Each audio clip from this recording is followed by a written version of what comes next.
बिस्मिल्लाहिर्रहमानिर्रहीम। अस्सलाम वालेकुम व्यूवर्स। आज हम शुरू कर रहे हैं constitution of UK and USA. But जो हमारा मेन टॉपिक है आज वो है यूके का कॉन्स्टिट्यूशन, जिसका हम इंट्रोडक्शन करेंगे। मॉडर्न स्टेट्स में ये समझा जाता है कि कॉन्स्टिट्यूशन जो है वो उसका सब कुछ है, ठीक है। यानी जो भी मॉडर्न स्टेट हैं उनमें अपना कॉन्स्टिट्यूशन लाजमी होता है। बट जो यूके है इसके पास एक सिंगल कॉन्स्टिट्यूशन नहीं है, ठीक है। वो क्यों, आज हम देखेंगे तो हमें समझ में आएगा कि यूके के पास कॉन्स्टिट्यूशन एक सिंगल फॉर्म बुक शेप में क्यों नहीं है, ठीक है। जो यूके का कॉन्स्टिट्यूशन है वो अनरिटन है, अनकोडिफाइड है, और इसको ऐसा कंसीडर किया जाता है कि ये फ्लेक्सिबल है, ठीक है, इजी टू चेंज है, रिजिड नहीं है, हार्ड नहीं है टू चेंज, ठीक है, और यूनिटरी है, एवोल्यूशनरी है। अनरिटन कैसे, ऐसा नहीं है कि ये जो है लिखा हुआ ही नहीं है। इसमें ये बातें हैं कि ये इसका कुछ पोर्शन लिखा हुआ है, कुछ पोर्शन लिखा हुआ नहीं है। तो इसका जो मोस्टली पार्ट है ना वो अनरिटन है, यानी कुछ केस लॉज हैं, कुछ प्रेसिडेंट्स, कुछ कस्टम प्रैक्टिसेस, कुछ जो हैं कॉमन लॉ के हिसाब से, यानी अपने अक्ल फहम के हिसाब से जजेस के फैसले, वो सारे हैं, ठीक है। तो अगर उनको कंपाइल करके एक बुक शेप में लाया जाए तो वो एक बुक नहीं बनेगा, वो कई सारे बुक्स बनेंगे। ऐसा समझे कोई एक बड़ी लाइब्रेरी क्रिएट हो जाएगी सिर्फ यूके के कॉन्स्टिट्यूशन के हिसाब से। तो उनमें से उन लोगों ने रिटन पोर्शन भी रखा है, लेकिन मोस्टली अनरिटन है, अनकोडिफाइड है। अब कोडिफाइड कैसे, के जो यूके का कॉन्स्टिट्यूशन है उसमें एक सिंगल डॉक्यूमेंट नहीं है और सिस्टमेटिक वे में वो कंपाइल नहीं है, यानी उसकी तरतीब नहीं दी गई। यानी ऐसा समझिए, अगर पाकिस्तान का कॉन्स्टिट्यूशन है तो उसके आर्टिकल्स होते हैं, उनकी नंबरिंग होती है 1 to so on, ठीक है। वैसे इनके जो कॉन्स्टिट्यूशन है, इसका जो यूके का कॉन्स्टिट्यूशन है उसमें कोई एक कोडिफाइड नंबरिंग नहीं दी गई, उसमें कुछ सिस्टमेटिक वे में उस डॉक्यूमेंट को क्रिएट नहीं किया गया, क्योंकि मैंने बताया कि उसका मटेरियल बहुत ज़्यादा है जो कि कंपाइल होके एक बुक शेप में नहीं आ सकता, एक बुक शेप में नहीं आ सकता। हाँ, इनके लॉज जो हैं, जो कॉन्स्टिट्यूशन का एक बेस रखते हैं, वो कई कई बुक्स पे भी मुश्तमिल है, ठीक है। तो ये अनरिटन है, अनकोडिफाइड है।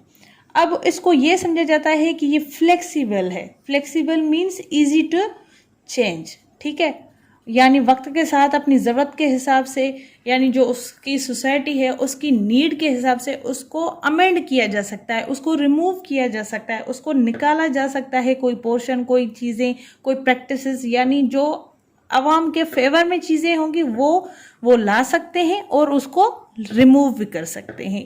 फ्लेक्सिबल है, रिजिड नहीं है, हार्ड नहीं है कि चेंज करें इसको। इसका यूनिटरी फॉर्म है और ये एवोल्यूशनरी है। एवोल्यूशनरी के कैसे कि स्लो चेंज हुआ है, ठीक है, यानी एक लंबा अरसा लेके ये तब्दील होता गया है।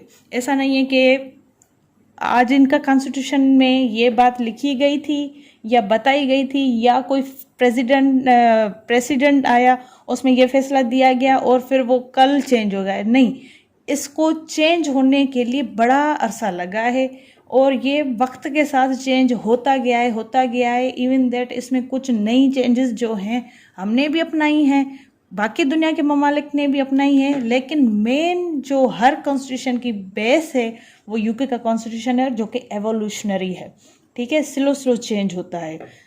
और ये जो मेडअप है collection of statutes, conventions, judicial decisions and historical documents like, ठीक है। ये जो यूके का कॉन्स्टिट्यूशन ये मुश्तमिल है किन किन चीज़ों पे? स्टैट्यूट्स क्या होते हैं? Law passed by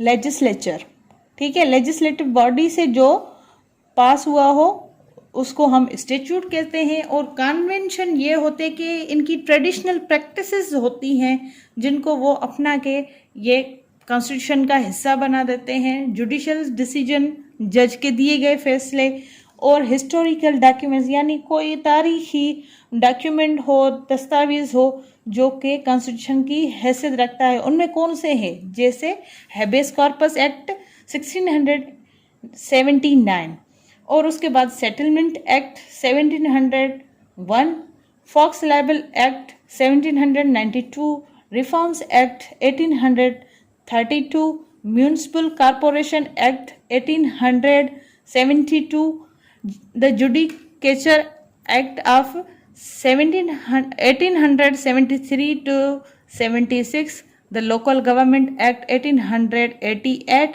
1929। ये 2 साल, मतलब ये जो लोकल गवर्नमेंट एक्ट है ये एक 1888 में आया, दूसरा 1929 में आया। उसके बाद है parliament act 1911, representative of peoples act ये आया 1918 में, और institute of Westminster 1931।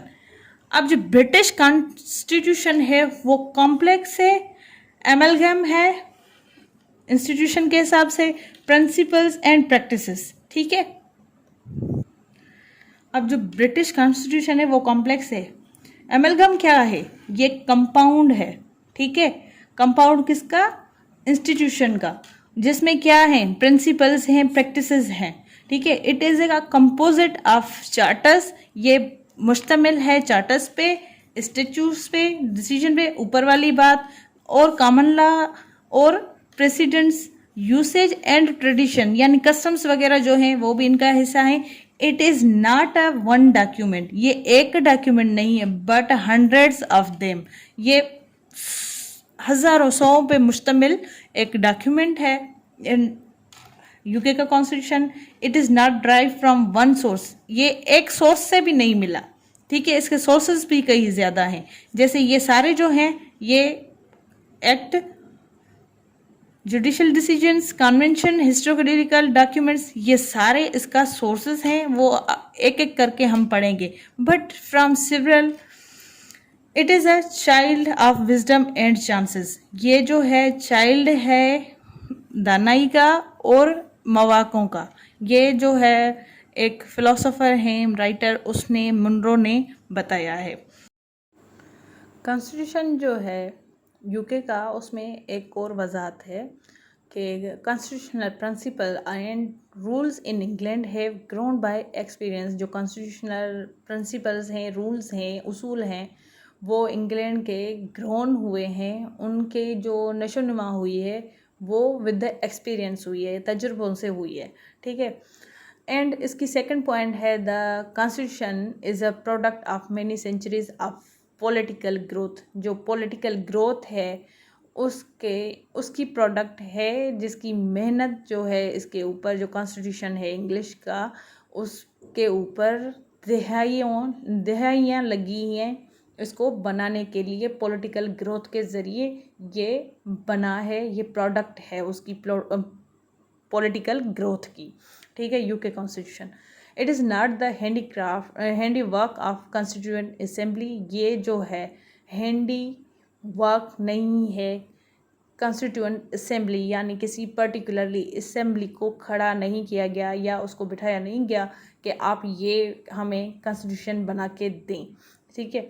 If the constitution mean institution and not the paper which describe them, then the British constitution has not been enacted but has evolve.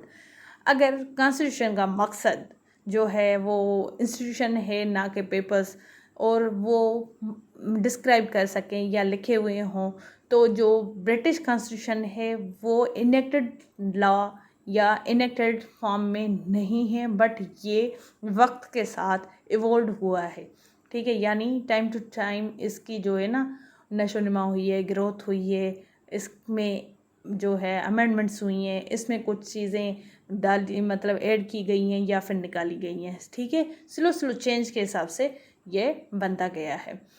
Looking to all this, it may be said that constitution has a English has a constitution, but mostly not of an unwritten type entirely.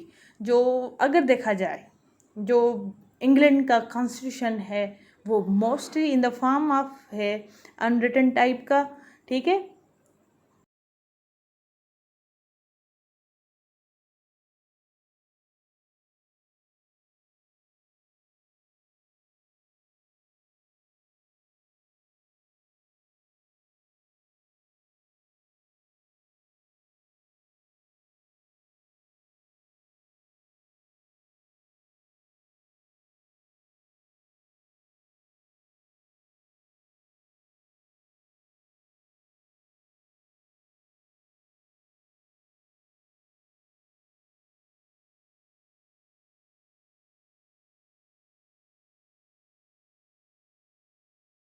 इसके साथ आप मुझे अपनी दुआओं में याद रखें और आपका अल्लाह हामी व नासिर।